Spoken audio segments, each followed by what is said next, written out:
Hey, this is Dan from learningcameras.com, and we're going to take a look at Yongnuo's newest flash unit. It's the YN-560 version 2. Now I also have version 1 here for comparison.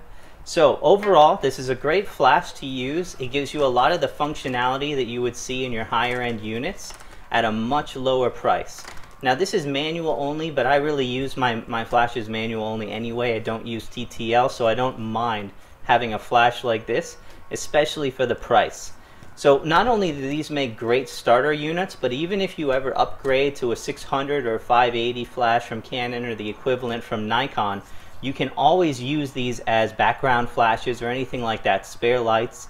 They work really well for something like that, and they can be triggered either by an actual unit or radio trigger, or you can trigger them by another flash. So it makes it great to use later on if you ever get a better Canon flash. Now overall, you have a screen on the back. This is going to be the big difference between this unit and this one, and at first I didn't think that it was a big deal, but overall the usability is much better with something like this. And the reason is because you can actually see your flash power output and also the increments that you increase it by if it's not a half stop but it's a third stop increment. On this flash unit, you can only see the zoom of the actual head of the flash.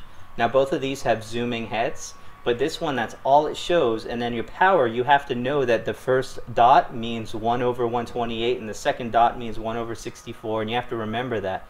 And it's even harder to remember the different flash values for your third stop increments on that. So overall, it's much easier. Let me turn that back on. It's much easier to use a flash unit like this. It is illuminated. It does turn off after a couple seconds, and there's no way to turn it back on other than changing its setting. That's the only downside, is it can be a little tough to see your flash value if it's dark outside just by looking at the flash without hitting the button.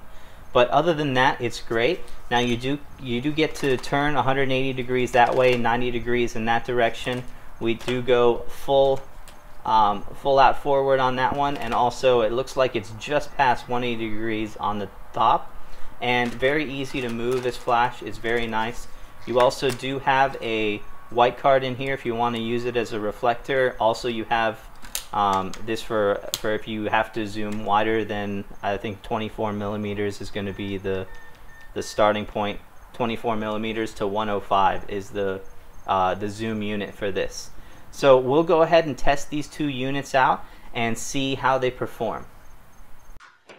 Hey, so what I've got here is a 5D Mark III hooked up to a radio flash trigger, and I'm going to trigger these flashes. They're both set to 105 at full power, and we're going to see if there's any difference between the intensity of these two units.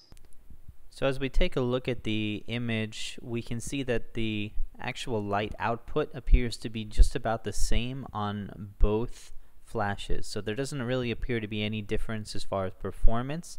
Now I did notice that the recycle time was greatly improved in the new version 2 unit. I was recharging from a full flash output in less than 3 seconds, where on the other one it took just about 5. Now that's a full power unit, so that's why the higher recharge time. Most of the recharge times were around a second or less for anything less than that. So but even at full power, we would have full recharge in under 3 seconds, and it beeps when it's done, and the beep was considerably, very noticeably faster on the version 2 than version 1. So that's it. Seems to be some performance improvements as far as the recycle time, as well as some improvements in the actual body design and operation of the flash.